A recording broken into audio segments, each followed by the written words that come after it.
और बात कर लेते हैं धनबाद की, जहां ऑटो रिक्शा चालकों का किराया विवाद बढ़ गया है और इसके खिलाफ ऑटो चालक आज से हड़ताल पर हैं। संयुक्त टेम्पो संघ ने अपनी मांगों को लेकर अनुमंडल पदाधिकारी को मांग पत्र भी सौंपा था।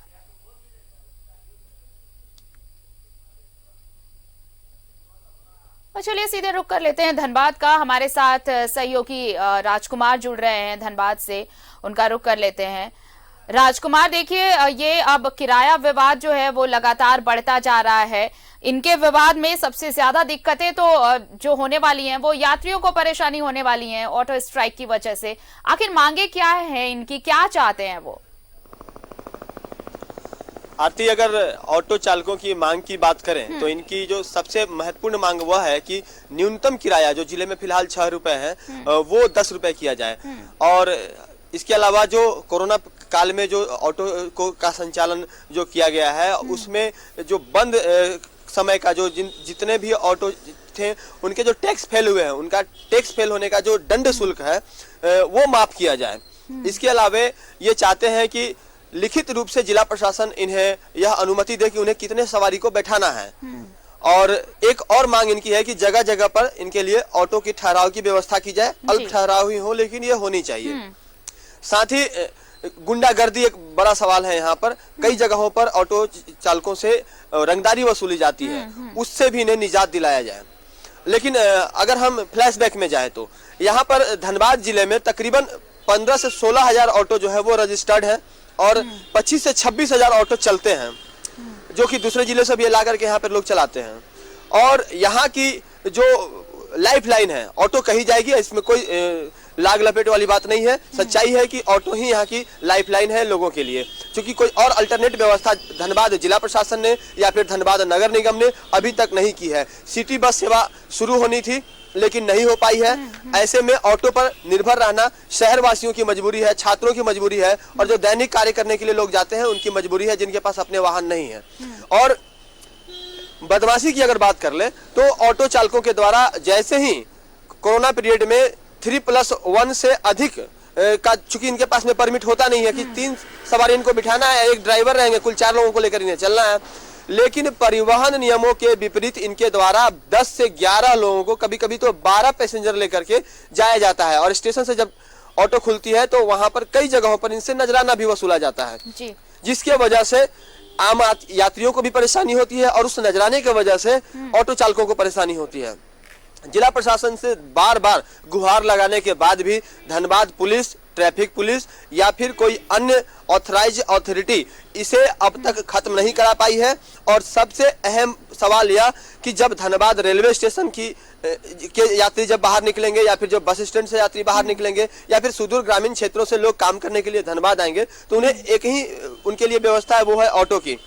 और ऑटो ही अगर नहीं चलेगा तो किस तरह से शहर की रफ्तार थमेगी इसका आकलन हम स्वयं कर सकते हैं। लेकिन ऑटो चालकों की जिस तरह से बदमाशी की बात हम जहां करते हैं सबसे अधिक है इनके द्वारा जो ओवरलोडिंग की जाती है, यात्रियों से बदसलूकी की जाती है, किराए को लेकर जहां तहां इनके द्वारा बकझक की शिकायतें आती रहती है। कई दफा तो मारपीट की नौबत भी आ जाती है। तो इन सब चीजों के बावजूद ऑटो चालकों की मनमानी बढ़ती जा रही है। ट्रैफिक व्यवस्था को ध्वस्त करने का काम इन्हीं लोगों ने उठा रखा है। राजकुमार, लेकिन कहीं पर भी ऑटो को सवाल ये भी उठता है कि ये मांग कोई नई मांग है नहीं। ये ऑटो ड्राइवर कब से अपनी इन मांगों को लेकर प्रशासन को अवगत करा चुके हैं, प्रशासन को बता चुके हैं कि उनकी ये मांगे हैं, इस पर ध्यान दिया जाए। तो सवाल ये उठता है कि आखिर प्रशासन ध्यान क्यों नहीं दे रहा? जिस तरह से रंगदारी की बात हो रही है, ठहराव की बात हो रही है, किराया बढ़ाने की बात हो रही है, अगर इन मांगों में से एक दो भी जो इनकी जो बेसिक डिमांड है, अगर आप कहें कि जो रंगदारी जगह जगह वसूला जाता है इनसे, ऑटो ठहराव की व्यवस्था नहीं की गई है, इन मांगों पर आखिर प्रशासन विचार क्यों नहीं कर रहा है? क्या कभी आश्वासन भी मिला है वहां पर इनको? बिल्कुल आरती, आश्वासन तो मिलता है इन्हें, लेकिन ऐसी इच्छा शक्ति ही प्रशासन को की कभी देखने को नहीं मिली कि कैसे ऑटो चालकों की समस्याओं को दूर करने की दिशा में पहल किया जाए। जहां पर भी रंगदारी की शिकायत इन लोगों ने की है वहां पर आज तक किसी रंगदार पर कार्रवाई नहीं हुई। उनके जो गुर्गे पैसे उठाते हैं उन पर कोई कार्रवाई नहीं हुई। सीसीटीवी कैमरे लगे हुए हैं, तब बावजूद पैसे की वसूली होती है। इसके अलावा जो इनकी जो जेन्युइन मांग की अगर हम बात कर लें, जो कोरोना पीरियड का जो टैक्स माफ करने की है, तो वो जिला प्रशासन चाहती तो इसमें पहल कर सकती थी। लेकिन जब उनकी बदमाशी की बात करते हैं तो वहां पर यही बातें सामने आती हैं कि एक तरफ ये रंगदारों से त्रस्त होते हैं और दूसरी तरफ ये आम नागरिक को, आम जनता को त्रस्त करने के लिए विवश हो जाते हैं, क्योंकि कहीं ना कहीं दोनों का एक दूसरे के साथ संबंध जुड़ा हुआ है। अगर ये कमाएंगे नहीं तो ऐसे लोगों को चढ़ावा कहां से चढ़ाएंगे। ट्रैफिक पुलिस भी कम दोषी नहीं है। जब भी उनके ऊपर कोई फाइन किया जाता है तो मोटा जुर्माना वसूला जाता है और इस जुर्माने की राशि कई दफा तो ऑटो चालकों के लिए देना मुश्किल हो जाता है। तो दोनों ही स्थिति में ऑटो चालक भी परेशान है, इस बात को से इनकार नहीं किया जा सकता। चलिए, तो अब ये देखना होगा कि आज अगर ऑटो स्ट्राइक किया गया है तो क्या प्रशासन आज इनकी मांगों पर विचार करता है, क्या इनकी मांगे आज मानी जाएंगी। लेकिन इन सब के बीच बड़ी बात यह है कि यात्रियों को परेशानी आज होने वाली है। बहुत बहुत शुक्रिया राजकुमार तमाम जानकारी के लिए। तो किराया विवाद है और इसे लेकर आज धनबाद में ऑटो वाले ड्राइवर स्ट्राइक पर हैं।